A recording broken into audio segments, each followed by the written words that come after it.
Yo!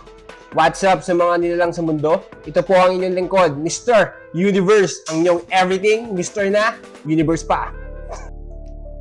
Okay, so Happy New Year sa mga nilalang sa mundo, and today, we're going to talk about science. At ang topic natin for today is about sa pinanggalingan ko, pinanggalingan mo, at pinanggalingan natin lahat, which is the origin of our universe. Keep that in mind that the goal of this channel is to live with contradictions. And one of the biggest contradictions sa ating buhay is about creation, with the theories from science and religion. Now, the origin of the universe is the origin of everything. At sobrang daming scientific theories, plus different creation myths from different cultures around the world have their own explanation of the origin of the universe. But we're going to talk about the most accepted theory, which is the Big Bang theory, which is an idea that the universe began as a single point, which is what we call singularity, that expanded as large as it is now. Take note that the word used is expanded, not exploded, meaning walang nangyari explosion during the Big Bang.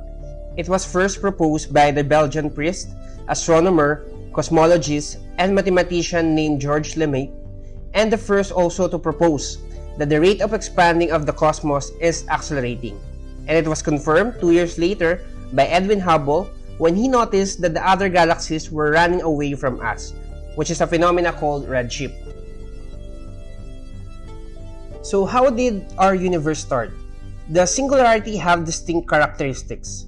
As we heard on the song of the comedy sitcom The Big Bang Theory, our whole universe was in a hot, dense state. The temperature was so high, as well as the density and pressure. We can divide the timeline of the Big Bang into two eras, which is the radiation era and the matter era. The radiation era, which is named because of the dominance of radiation or energy right after the Big Bang. This radiation era is also divided into smaller stages called epochs. The first one is the Planck epoch, which happens immediately after the Big Bang. There were no matter, just only energy, and the four forces of nature are once united: the gravity, strong nuclear, weak nuclear, and electromagnetic. Next, we have the grand unification epoch. The gravity separates from the other fundamental forces, where the three forces remain united, which is also called the Gat force, until the strong nuclear force separates from the Gat force.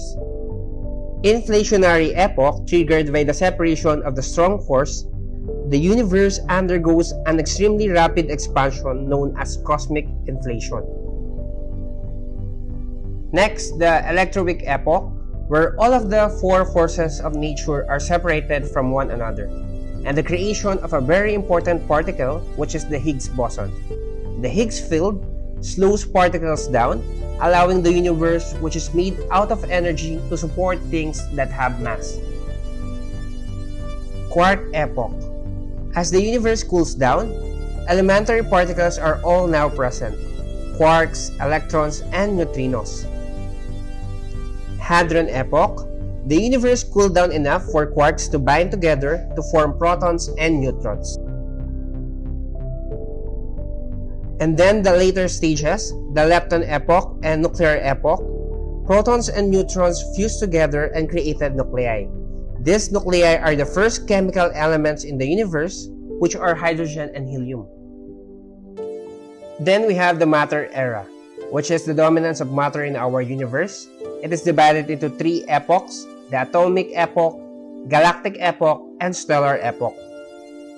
The atomic epoch, as the density and temperature continues to fall, ionized hydrogen and helium capture electrons, known as recombination process, neutralizing their electric charge, forming the first atoms in our universe. The galactic epoch. With the formation of hydrogen and helium atoms, they dotted the universe with atomic clouds. Within these clouds, gravity caused atoms to collect more atoms, which becomes the seedlings of galaxies of our universe. Lastly, the stellar epoch. As gases start to collapse under their own gravity within a galaxy, a star is born. Aside from hydrogen and helium, other elements are converted because of heat within the stars, which are the elements that we have on Earth at mismong nasa katawan natin. Ganon pa man, marami pa din tayong mga tanong, kagaya ng ito lang ba ang una at nag-iisang universe? Anong nangyari bago mag-Big Bang? O sino nag-trigger para magkaroon ng isang Big Bang? We still need to combine our knowledge of the very, very big things with the very, very small things. At kahit di man natin makuha ang sagot na gusto natin, one thing is for sure, that everything is connected. The origin of the universe is the origin of us. As we experience life, we also experience the universe way of experiencing itself.